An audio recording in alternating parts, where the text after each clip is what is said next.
Hey, what's up guys? Tougie here, back again with another video. Today we get to talk a little bit of hockey, although I do want to point out, while I was going to make this video anyway, it wasn't going to be today's only video, but then the Microsoft outages happened. So yeah, shout out to them for essentially bricking my Xbox, because it just flat out won't work, so I can't record anything today. Videos will be back tomorrow, so hooray for that. Now again, we're going to be talking some hockey here, and I haven't been able to talk about the playoffs as much as I've wanted to throughout this. I was initially going to do like reviews for every Bruins game throughout the playoffs, but then knowing that the Vancouver trip happened and it was going to be a rough start from the get-go, held off on that. I've had some videos out there, and I've talked about things, of course, on Twitter and Twitch, but haven't been able to make as many videos on the subject as I wanted to. And we've known now for a few days that the Boston Bruins are going back to the Stanley Cup Final for the first time since 2013. Fun fact, this Bergeron jersey that I'm wearing, I ordered this during that final, and yeah, they didn't put an A on it, but they put the 2013 Stanley Cup Final patch on it. They lost that series. So it's, I don't know, it makes the jersey interesting at least. Boy, I should have shaved the neck beard. Too late. But yeah, we've known that the Bruins were going to be back in the Stanley Cup Final. We did not know who they were going to play. And we now know, so it makes sense to talk about rather than being like, yeah, Bruins back in the final, and I'll talk to you again later when I know who they're playing. I didn't want to do that. It is going to be a rematch of the 1970 Stanley Cup Final. No, I'm not putting up the picture of Bobby Orr, because Lord knows every publication is going to do that. NBC did it the second after the St. Louis Blues eliminated the San Jose Sharks in 6 games in the Western Conference Final. This is, of course, the Blues' first time making it back to the Cup Final since 1970. It's been 49 years, as ridiculous as that is. And what a year for it to happen. It's too early to call it a trend, but you look at what happened, say, last year with the Washington Capitals, where nobody expected them to make it. It's like, okay, your window's pretty much closed. You don't really have a shot. They go on to make it. You look at the St. Louis Blues, I mean, just not even looking at this season, but looking at the past few seasons, and it's, okay, I think, you know, it's probably done. You know, Pietrangelo, you know, you look at when they lost Shattenkirk, Tarasenko, they were tempted to trade Tarasenko earlier this year, Brayden Schenn as well. And then, of course, dead last in the NHL midway through the season. And what they've done to battle back, it's one hell of a story. I'll put it that way, which we will talk about. It's weird, though, because for a video like this, there's only so much that I can say. I mean, my fandom is obvious in terms of a prediction. Sure, you'll get one. But in terms of sitting here and being like, oh, here are stats and all that, I mean, you're going to hear that to death because we have to wait 6 days for this series to start. But when I look at this series, I mean, you talk about the Bruins' journey thus far. I don't think anybody expected the Bruins to make it here, even though they finished 3rd in the NHL in points. But they were below Tampa in the division, so I think with Boston, it's okay, they might beat Toronto again, but then they'll run into Tampa, and that's it. I think that's what most people expected. I mean, the main complaint, or the main thing that you'd have people take away from the Bruins is they're a one-line team, which is ridiculous. Is Chris Wagner the biggest name? Is Sean Kuraly the biggest name? Is Noel Acciari the biggest name? Is Danton Heinen the biggest name? Absolutely not. But to call this a one-line team was insulting from the start. And yeah, sure, they did go on to beat Toronto in 7 games. I was very happy to be in Canada when that happened. That was interesting. The joys of sitting at a table with fellow EA Game Changers and having a bunch of men in suits cheering for the Leafs, and then the Bruins score the goal that really sealed it. And, I let him have it. I'm sorry, I let him have it. I even tried to start a Let's Go Bruins chant. Feel free to ask around. That's true. That's true. They go on to beat Columbus, which, I mean, the Blue Jackets fresh off of beating Tampa Bay, you know, matchups are a big part of hockey. And the Bruins certainly matched up better against Columbus. And then you get to Carolina, where they sweep the Canes. And of course, now the story is, man, well, the Blues and how they've made it. Now the Bruins, you know, Penguins get swept in round 1. Then they get, you know, the team that swept them, the Islanders, get swept by the Hurricanes. And then the team that swept the Islanders got swept. That being the Hurricanes, of course, in the conference final. P.S. That trend, that's over. That is over. The Blues are not sweeping the Bruins. Putting my foot down, damn it. That's not going to happen. But for the Bruins' journey this year, like I said, one of the best teams in the NHL. You look at the massive deadline acquisitions in Marcus Johansson and Charlie Coyle, both of whom, I mean, that current Bruins third line of Johansson, Coyle, and Danton Heinen, just, mwah. It's beautiful. It's great. I love them. But this team in general, again, to sit there and say Marchand, Bergeron, Pasternak, the perfection line, which is, I think most Bruins fans hate that name than non-Bruins fans, trust me. But that line, the team is more than just that. And hell, at times, Pasta hasn't even been on the top line, although, Jesus, that line was killing it against Carolina. But you look at the team in general, David Krejčí has had one hell of a season. It's been a while since you could view David Krejčí as like, yeah, for sure I want that guy in the top 6 on my team. There are very few teams in the league where having David Krejčí as your top, as a top 2 center for your team wouldn't make you better. I genuinely believe that. He has been worth every penny of that contract. Playing alongside Jake DeBrusk, who, I mean, say what you want, Leafs fans, about Jake DeBrusk. Boy, I know you're opinionated. He's not necessarily having the best postseason. He has 7 points in 17 games. But that Bruins second line right now, or at least what they had been rolling, and there's a chance that their lines could be different, but David Backes is on that second line. And I mentioned this on Twitter once the Blues clinched. Who are the real villains? The Blues robbed Joe Thornton of a Stanley Cup final appearance, and now they're trying to rob David Backes of a cup. Who are the real villains? I'm just saying. I don't make the rules. And the fourth line for the Bruins, too, we might as well point them out as well. Nordstrom, Corrali, Wagner probably has a broken arm, let's be honest. But even then, it'll be Noel Acciari who ends up being in, or Carson Kuhlman. I love that fourth line. And Sean Corrali is just, he's the greatest, and I love him so much. And defensively for the Bruins as well, Charlie McAvoy. I know, Blue Jackets fans. I know, you get a lot of opinions about Charlie McAvoy. Charlie McAvoy is an amazing defenseman. Torey Krug is tremendous. I don't care what your opinion is about Torey Krug. Fellow Bruins fans, my opinion, he's tremendous, and I love him. Shut up. Brayden Carlo is one of the best shutdown defensemen in the league, and he's only going to get better. Ridiculous how good he is, but of course, he's a shutdown defenseman, not a point getter, so you're not going to hear too much about him. He's not quite in Anton Strawman territory where, he's such a good shutdown defenseman. It's very rare that you hear someone actually get hyped like that. And then, adding to the no-names that people always like to call out, Matt Grzelcyk. Who's Matt Grzelcyk? Matt Grzelcyk is a good goddamn player. Not to mention Connor Clifton, who's an even bigger no-name because he joined the team basically midway through the season, and he has been tremendous. So for a team of no-names with a goalie who they should have shipped out of town, apparently, which we'll talk more about in 2 seconds here, this team has been good enough to make it to the final. And like I said, say what you want about, they wouldn't have made it past Tampa. Doesn't really matter, does it? A lot of teams wouldn't have made it past Tampa. It worked out pretty well for Columbus, though. The big thing for the Bruins here, and I certainly am aware that at this point this video is kind of ranting and rambling, but what do you expect? It's me. The Bruins at this point, as nice of a story as it is for the Blues and everything, and I know that the main narrative right now is, Boston sports, they haven't won a title in 100 days and they might win another. The bottom line is, sure, Boston sports as a whole has been very successful since 2001. Really, I'm trying to remember. It was 2001 because it was played in 2002. 2001-2002 NFL season when the Patriots won their first Super Bowl. Obviously, 60s, 70s, you had success with the Celtics, with the Bruins. Then in the 80s, it started to die down a little bit. Celtics were still there, but I don't have to give you the whole spiel on the history of Boston sports. But yeah, we know as Boston sports fans that, it's been a very good near 20 years for us. That said, you look at the Patriots' 6 Super Bowls, you look at the Red Sox, 4 championships. One apiece. Bruins, Celtics. That's it. Celtics, I know that they've been to the finals. Of course, they, beat Los Angeles, lost to Los Angeles. You end up with the Bruins, who have now made it to 2 Stanley Cup finals in my lifetime, this being the 3rd. They are 1-1. I get it. It's like, Boston sports so successful.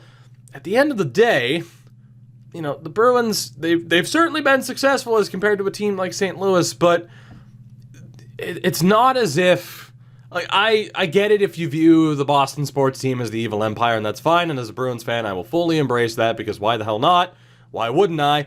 It's been a fun ride to be a Boston sports fan. I bring this up all the time.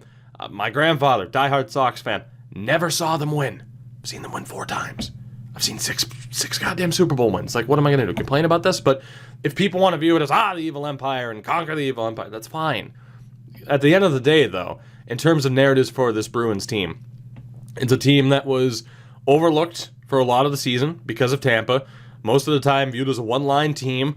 And the guy who got the most shtick, the choker, Tuukka Rask, between the pipes. To the point where, and again, Tuukka didn't have a good end of the regular season. People were saying maybe Yaroslav Halak should start in the postseason. And Tuukka Rask is having one of the best postseason runs in NHL history. He is on a better pace right now than Tim Thomas was in 2011. 17 games, a .942 save percentage, and a .184 goals against. I cannot begin to explain. And, if it was a different team in the finals, I'd probably be rooting for the Blues. I don't mind the St. Louis Blues. I don't. But I can't begin to even explain how much I want this team to win for Tuukka Rask. Because for 8 years now, and more specifically 6 years, really, every goddamn day, if you pay attention to Twitter, whatever the hell else in terms of Boston sports media, nothing but hating on Tuukka Rask. Because he's not Tim Thomas. He choked in 2013 because it's all his fault. It's not the defense's fault or anybody else's fault. It's all the goalie's fault. If a goal goes in, it's only on the goaltender. I want Tuukka to win so badly. As there are unbearable, media markets in sports, and I think, in terms of hockey, a lot of Canadian fans will, you'll think to the Toronto media and how unbearable they are, and the coverage that the Leafs will get over anybody else.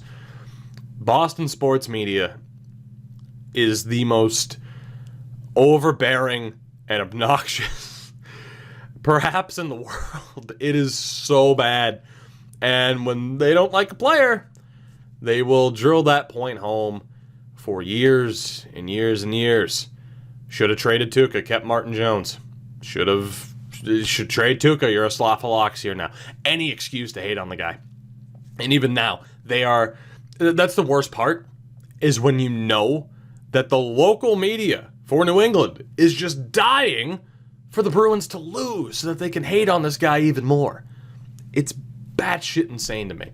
I want him to win so badly. And obviously, I think the Bruins have a chance.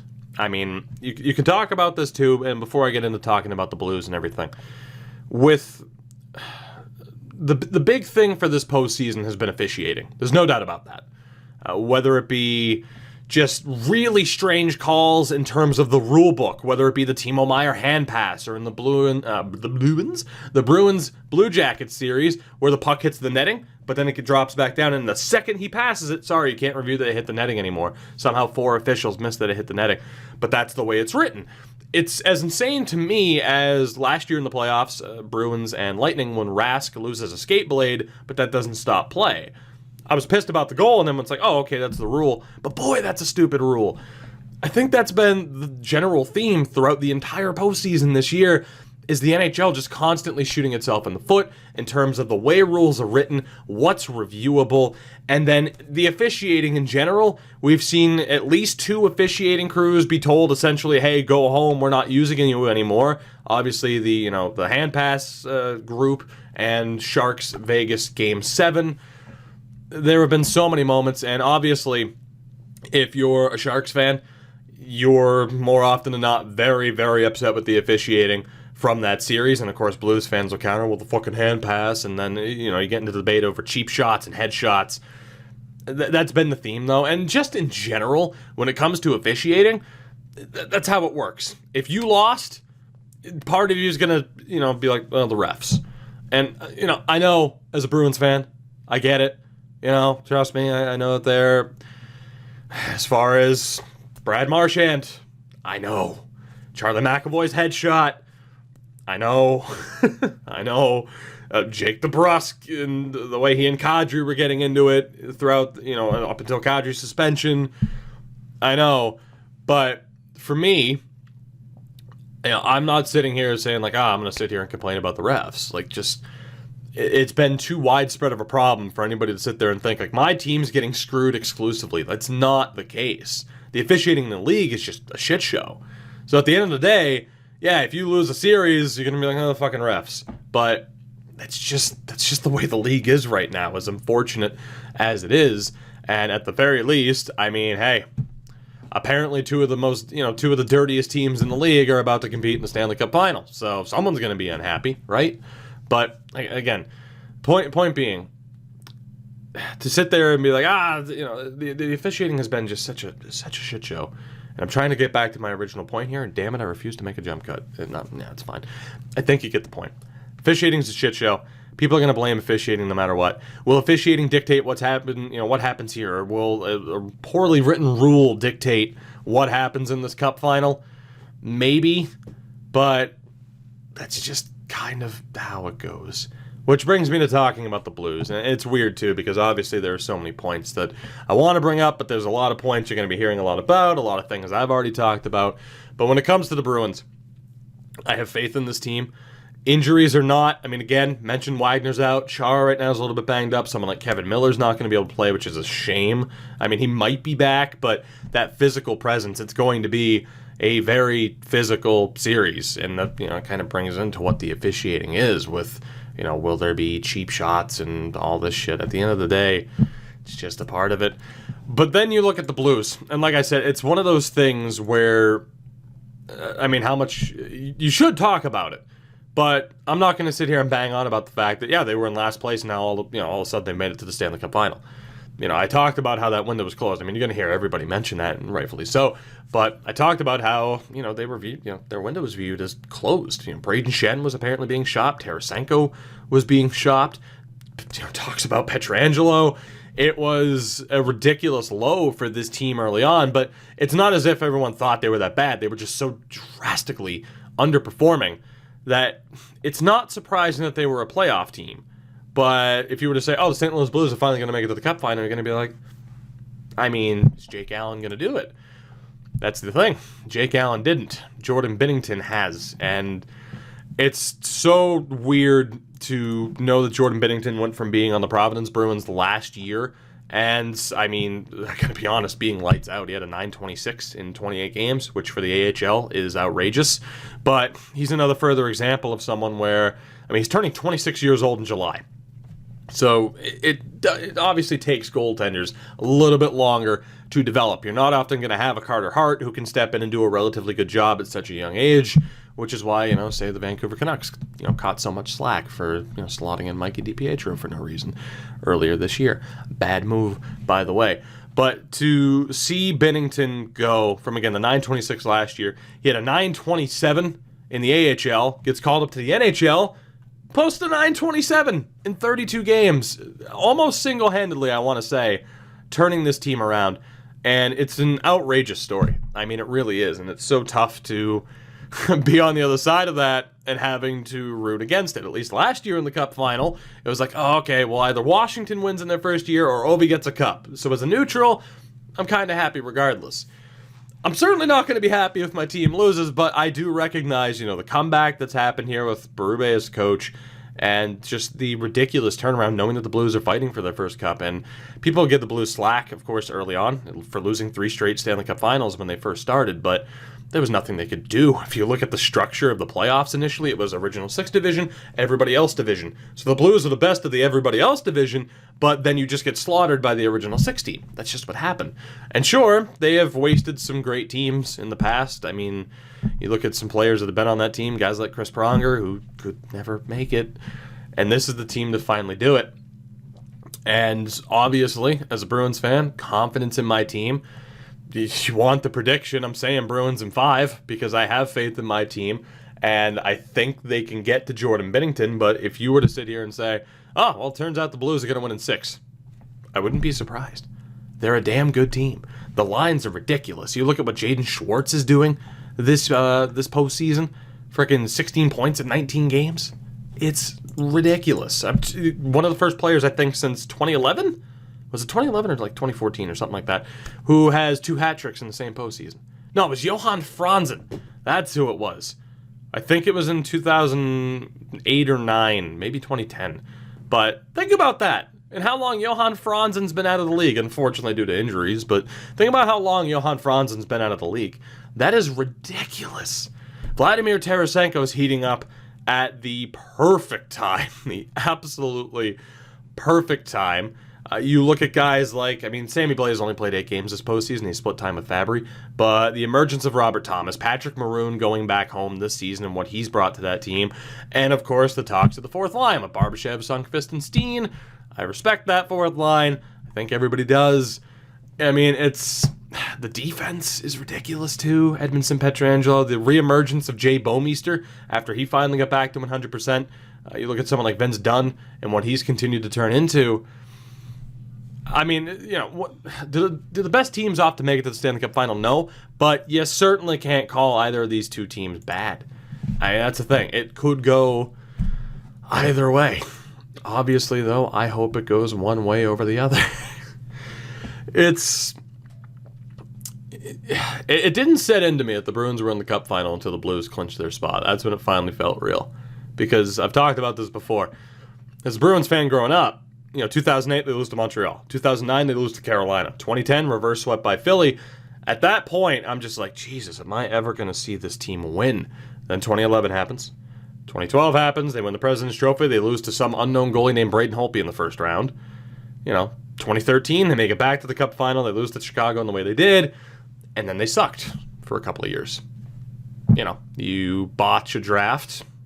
To be honest, they botched a draft.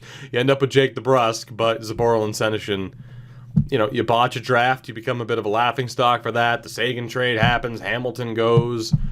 But the way that they've rebuilt themselves over the past few years to get to this point, it's insane. And then St. Louis, again, oh, you missed your window. But then you factor in the young players on this team right now that are making an impact with Sammy Blais, with Robert Thomas, the free agent signings of Maroon and Bozak from this past year, the O'Reilly trade, the Schenn trade. They've done a really good job of retooling on the fly to stay competitive, even if they were in last place earlier this year. I can't wait for Monday. And it sucks because a lot of people, and I was streaming earlier tonight, and a lot of people are like, oh, it's going to be a fun series, right? No, it's not. I can say this as a Boston sports fan. It's not fun. It's not a fun experience watching your team in a final. It's not. Whether it be the Red Sox in the World Series. Say what you want. All their wins were relatively straightforward for the most part. It still wasn't very fun. The Patriots in the Super Bowl? Sure, I've seen them lose 3 times, twice to the Giants, once to the Eagles, but you think the Seahawks Super Bowl was fun? You think the Falcons Super Bowl was fun? You think the Rams Super Bowl was fun? As boring as that was for a neutral, that wasn't fun? Not at all. You think 2011 was fun? Hell no. Having the Bruins have to battle back and then going to Game 7 in Vancouver. You think that was fun? Might have been a good outcome, but it wasn't fun. And this isn't going to be fun either. It's going to be very, very stressful, and then either a tremendous experience or soul-crushing. That's how it works. I don't know, man. I don't know, but I am very much looking forward to it. I think I've ranted and rambled about this enough. It's been like 25 minutes or something like that. And at the end of the day, I don't even know if I've said anything that's been worth kind of putting out there, because so much of it is just kind of rehashing the same points and narratives that are already out there about this series.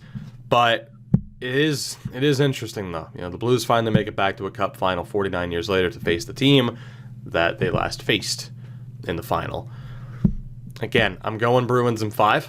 I'm a little bit worried, of course. Again, another narrative people have talked about.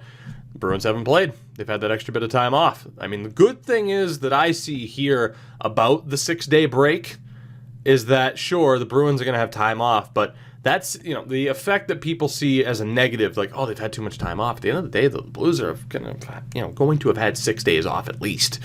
That's going to affect them too. It's going to take them out of that zone just a little bit, maybe not as much as the Bruins, but at least a little bit. I don't know. I don't know what else to say. It's just... it just seems still so surreal that this is happening. And out of all the combinations you could have had for a cup final, I won't say that this is the most interesting, but I mean, as a Boston sports fan, because they could have run up against Dallas and faced Tyler Seguin. They very well could have run up against San Jose and been up against Joe Thornton.